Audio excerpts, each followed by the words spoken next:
Hello everyone, मैं अंकुर बबेले आप सभी का स्वागत करता हूं मैग्नेट ब्रेन्स हिंदी पर।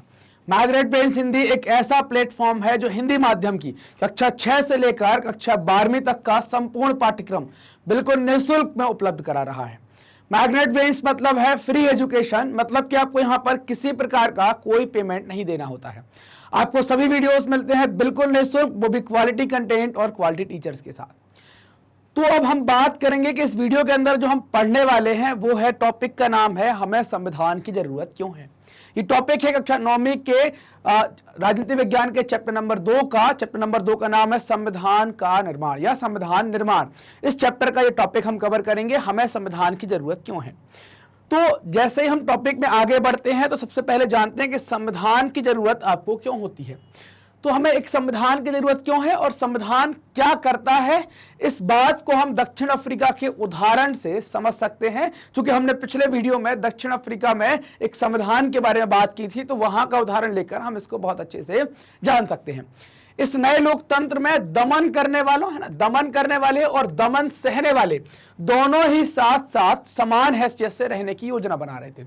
मतलब दोनों लोग साथ में रहने की योजना बनाएंगे तो एक चीज आएगी जिसको कहेंगे यहां पर डर, है ना। तो इनमें क्या होगा, ये डर क्यों आएगा, डर आने के पीछे कारण क्या है। यहां पर आप देखें, दोनों के लिए एक दूसरे पर भरोसा कर पाना आसान नहीं था। क्यों नहीं था, क्योंकि डर के पीछे दो लोग थे। एक तो क्या है, एक बड़ा जो कारण है उनको कहेंगे गोरे और एक है काले।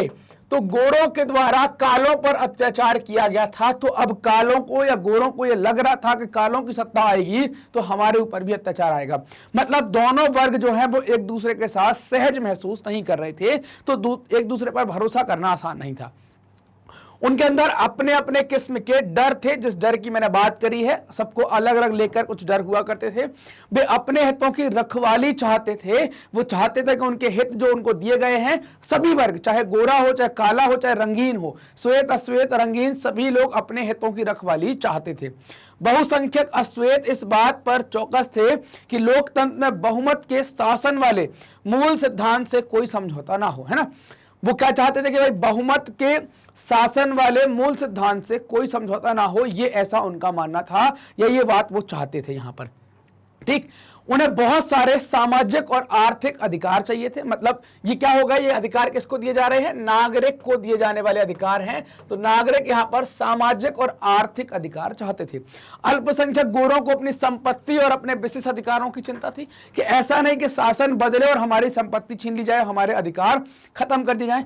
लंबे समय तक चली बातचीत के बाद दोनों पक्ष समझौते का रास्ता अपनाने को तैयार हुए। दोनों पक्षों ने समझौता अपनाया और गोरे लोग बहुमत के शासन का सिद्धांत और एक व्यक्ति एक वोट को मान गए ना। गोरे लोग अपोज कर रहे थे क्योंकि इनका ही शासन था, तो ये लोग क्या हो गए, बहुमत के शासन के सिद्धांत को और एक व्यक्ति एक वोट के लिए मान जाते हैं। वे गरीब लोगों और मजदूरों के कुछ बुनियादी अधिकारों पर भी सहमत हो जाते हैं कि गरीबों को कुछ अधिकार दिए जाएं। ये भी क्या हो जाएंगे, नागरिक सभी कहलाएंगे। तो सभी को ये अधिकार देने के लिए सहमत हो जाते हैं कि अधिकार उनको प्रदान किए जाएं। अश्वेत लोग भी इस बात पर सहमत हुए कि सिर्फ बहुमत के आधार पर सारे फैसले नहीं होंगे, कुछ फैसले जो जरूरी हैं बिना बहुमत के भी कर सकते हैं। वे इस बात पर सहमत हुए कि बहुमत के जरिए अश्वेत लोग अल्पसंख्यक गोरों की जमीन जायदाद पर कब्जा नहीं करेंगे। मतलब यहां पर क्या कर दिया, उन्होंने एक आश्वासन दे दिया कि भाई जो हुआ सो हुआ, हम भूल गए हैं। अब क्या होगा कि भाई अगर हमारा शासन आता है तो हम बहुमत के द्वारा गोरों की जमीन जायदाद नहीं छीनेंगे। ये समझौता जो हुआ ये बहुत आसान समझौता नहीं था, इसमें कई सारी पेचीदा मुश्किलें आपको देखने को मिलेंगी। समझौते को लागू करना और भी कठिन था। समझौता करना कठिन था, लागू करना और कठिन था। इसे लागू करने के लिए पहली जरूरत थी कि वे एक दूसरे पर भरोसा करें, और अगर वे एक दूसरे पर भरोसा कर भी लें तो क्या गारंटी है कि भविष्य में इस भरोसे को तोड़ा नहीं जा सकता। तो सबसे बड़ी जो समस्या आ रही थी यहां पर, वो भरोसे की समस्या आ रही थी। इस भरोसे की समस्या के कारण वो लोग आगे नहीं बढ़ पा रहे थे, या मतलब इन चीजों को समझौता करने में समय लगा और लागू करना और कठिन हो रहा था। ऐसी स्थिति में भरोसा बनाने और बरकरार रखने का एक ही तरीका था कि जो बातें तय हुई है उन्हें लिखित पढ़त में ले लिया जाए और सभी लोगों पर उन्हें मानने की बाध्यता रहे ना। अगर बातें जो तय हुई हैं उनको लिख कर ले लिया जाए तो सही होगा, तो लिख कर लेंगे तो भाई आगे जाकर क्या होगा, संविधान में लिख लिया जाएगा। भविष्य में शासकों का चुनाव कैसे होगा, इसके बारे में नए नियम तय होकर लिखित रूप में आ जाते हैं कि शासक कैसे चुने जाएंगे, ये भी तय कर लिया।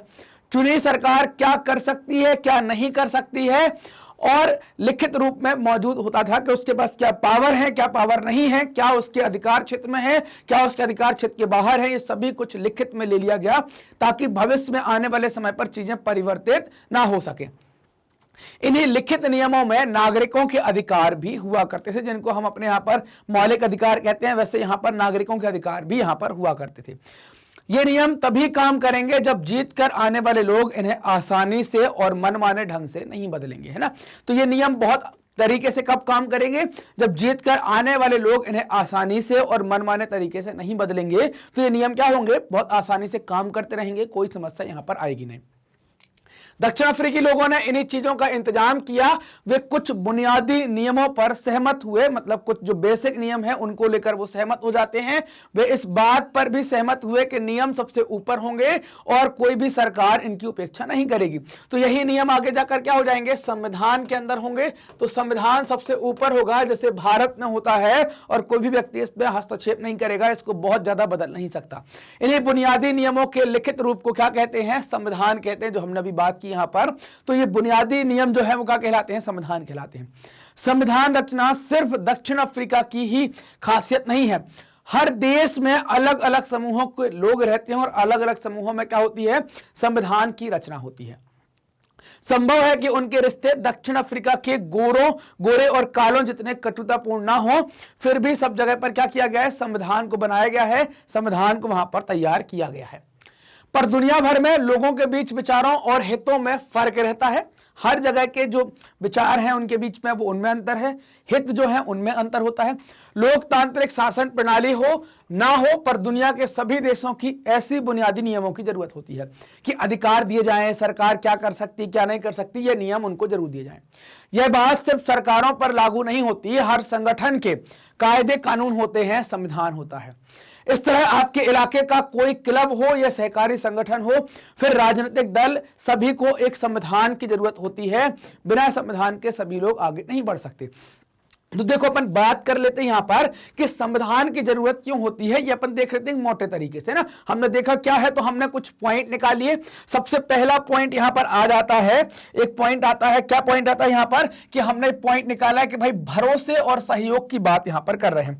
भरोसा और सहयोग किसके बारे में करा जा रहा है, तो श्वेत और अश्वेत लोगों के बारे में कर रहे हैं ना। श्वेत और अश्वेत लोगों के बारे में भरोसे और सहयोग की बात कर रहे हैं, क्योंकि इन दोनों के बीच में जो संबंध थे वो बड़े कटुतापूर्ण थे, बहुत बुराई रहती थी, क्योंकि श्वेतों के द्वारा अश्वेत और रंगीनों पर अत्याचार किया गया, अश्वेतों को जन्मजात गुलाम बनाया गया। तो इनके बीच में भरोसा कैसे होगा, इनके बीच में सहयोग कैसे होगा, तो सबसे पहले तय किया गया, लोग बैठे आपस में कि पुरानी बातें जो हो गई, जो बीत गया सो बीत गया, तो हम अब क्या करेंगे, हम एक दूसरे पर विश्वास करके आगे बढ़ते, क्योंकि यही हमारे पास चारा है ना।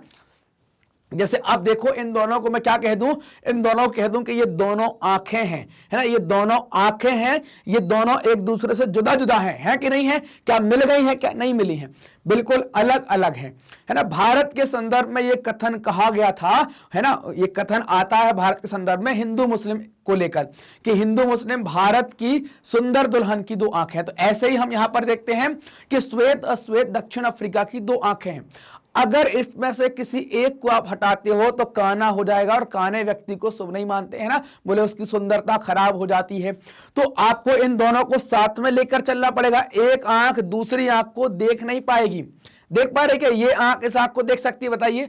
आईना में रखे बिना, क्या बिना आईने के देखे ये आंख इसको देख सकती, नहीं देख सकती। क्या ये आंखें मिल सकती हैं, नहीं मिल सकती। किसी दूसरे से तो मिल सकती है, आपस में नहीं मिल सकती। तो यहां क्या है कि भाई अब आपको क्या है, इन दोनों आंखों कोऑर्डिनेशन कैसा है, देखो ऐसे घुमाया तो ये भी अपने आप घूम गई, ऐसे घुमाया तो ये भी, मतलब दोनों अपोजिट हैं, दोनों बराबर पर बैठी हुई हैं, दोनों एक दूसरे से मिल नहीं पा रही हैं, दोनों एक दूसरे को देख नहीं पा रही हैं। उसके बाद इनका कोऑर्डिनेशन देखो, आपको देख रहा हूं दोनों आंखें सीधे देख रही हैं, यहां देख रहा हूं दोनों आंखें यहां जा रही हैं, फिर दोनों यहां आंखें जा रही। बहुत कम लोग ऐसे होते हैं जो दोनों आंखों को अलग अलग रोटेट कर लेते हैं, नहीं तो क्या है, सिर्फ कुछ जानवर ही हैं जो अलग अलग रोटेट करते हैं। हमने यहां देखा दोनों गई। तो ऐसे ही क्या है कि भाई अब इस पर, इस आंख ने इस आंख पर भरोसा किया, तो ऐसे ही श्वेत को अश्वेत पर भरोसा करना पड़ेगा, एक दूसरे का सहयोग देना पड़ेगा, तभी हम अच्छा देश तैयार कर पाएंगे, संविधान बना पाएंगे। समझ में आई बात, ये आंख वाली बात से। अब देखो क्या है कि सहयोग तो कर लिया, अब सहयोग करने के साथ अब ये तय करना होगा कि फैसला लेने का अधिकार किसको है, सरकार में फैसले कैसे लिए जाएंगे, कैसे सरकार फैसला लेगी, सरकार कौन बनेगा और फैसले कैसे होंगे, ये सब तय करना होगा। नागरिकों के अधिकार भी तय करने होंगे। नागरिकों के अधिकार से मतलब यहां पर जितने भी नागरिक हैं आपके, श्वेत को पहले स्पेशल अधिकार थे कुछ, और अश्वेत को आप देखें तो अश्वेत के पास क्या हुआ करता था, ये गुलाम हुआ करते थे जनजात। तो इन नागरिकों के लिए क्या है, श्वेत और अश्वेत, इन दोनों के बारे में अगर बात करें कि नागरिक अधिकार जो है, तो श्वेत लोगों को लेकर अगर हम देखें तो इनको स्पेशल राइट थे, अश्वेत को गुलामों का अधिकार थे। तो अब यहां क्या है, नागरिक अधिकार सबके लिए समान होंगे, श्वेत अश्वेत, रंगीन, काला, पीला, नीला, सब यहां पर बराबर होगा, कोई अलग अलग नहीं होगा। नागरिक है अगर दक्षिण अफ्रीका का तो सब बराबर है, ऐसा। अब यहां पर अच्छा समाज गढ़ने की कोशिश की गई कि यहां पर हम एक अच्छा समाज बनाएंगे। अच्छा समाज कैसे बनेगा, जब इन दोनों में सहयोग आ जाएगा, दोनों में बराबरी की बातें आ जाएंगी, तो एक अच्छा समाज भी हम बना लेंगे। सरकार के अधिकारों की सीमा भी तय करनी होगी। इस कारण से इन चीजों को लिख कर भी रखा गया कि ऐसा नहीं भविष्य में इन चीजों को बदल दिया जाए तो सारी चीजें चौपट हो जाएं, तो इनको लिख कर रखा गया। सरकार के अधिकारों की सीमाएं हैं, जिन अधिकारों को सरकार पार नहीं कर सकती। लोगों की अपनी आकांक्षाएं होती हैं, वो जो देश से चाहते हैं तो अपनी आकांक्षाएं व्यक्त कर सकें और देश से कह सके कि इस तरीके का कुछ निर्माण कार्य, इस तरीके कुछ विकास करना चाहिए। तो ये सभी क्या है, ये हमने कुछ पॉइंट निकाल लिए हैं कि भाई संविधान की जरूरत क्यों है, तो उसमें अपन ये कुछ पॉइंट लेकर चल रहे हैं कि संविधान की जरूरत क्यों होती है।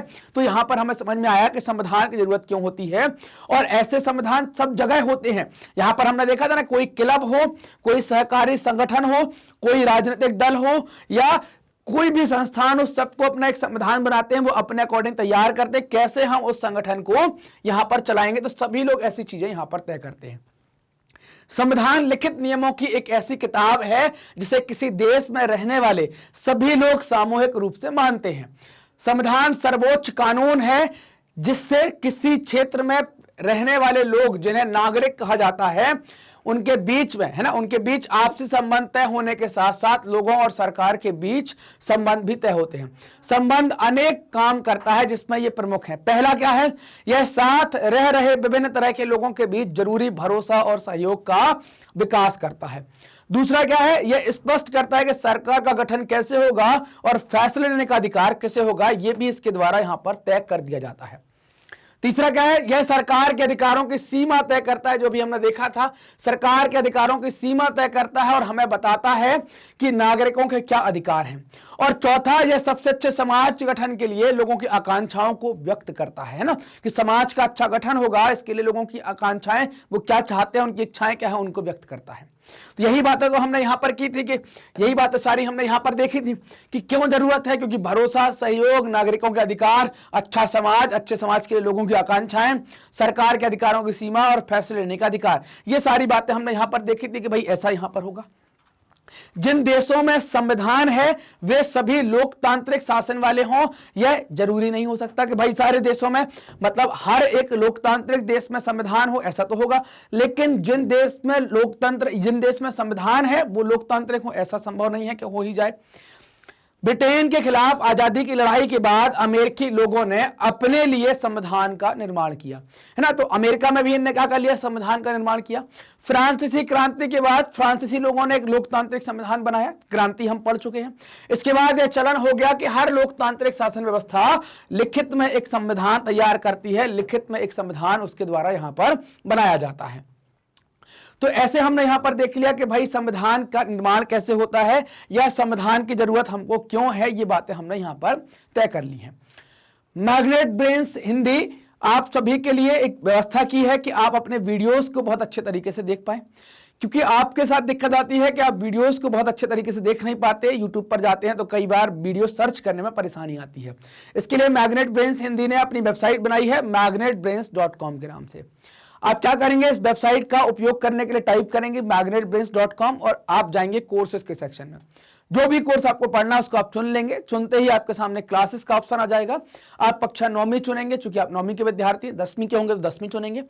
9वीं चुनी तो सारे विषय आपके सामने होंगे। जो विषय पढ़ना है उस पर क्लिक करेंगे, उसका पूरा सिलेबस आपके सामने होगा। पूरा सिलेबस आपके सामने होगा तो आप पूरा सिलेबस देख पाएंगे, और हर टॉपिक, जो भी टॉपिक आप पढ़ना चाहते हैं, सबके सामने से वॉच नाउ लिखा होगा। इस वॉच नाउ पर क्लिक करेंगे तो वीडियो कुछ इस तरीके से चल जाएगा। पूरा वीडियो देखने के बाद अगले वीडियो पर जाने के लिए नेक्स्ट वीडियो के बटन का उपयोग करेंगे। इससे समय की बचत होगी और पढ़ाई बहुत जबरदस्त होगी। मैग्नेट ब्रेन्स हिंदी हिंदी माध्यम के विद्यार्थियों के लिए कक्षा 7वीं से लेकर 12वीं तक का संपूर्ण पाठ्यक्रम बिल्कुल निःशुल्क में उपलब्ध करा रहा है। ये वीडियो प्राप्त करने के लिए आपको करना क्या है, आप मैग्नेट ब्रेन्स हिंदी को सब्सक्राइब करें, जो भी वीडियो आते हैं उनको लाइक करें और अपने दोस्तों के साथ खूब शेयर करें। कमेंट कर हमें भी बताएं कि आपको वीडियोस कैसे लग रहे हैं। धन्यवाद।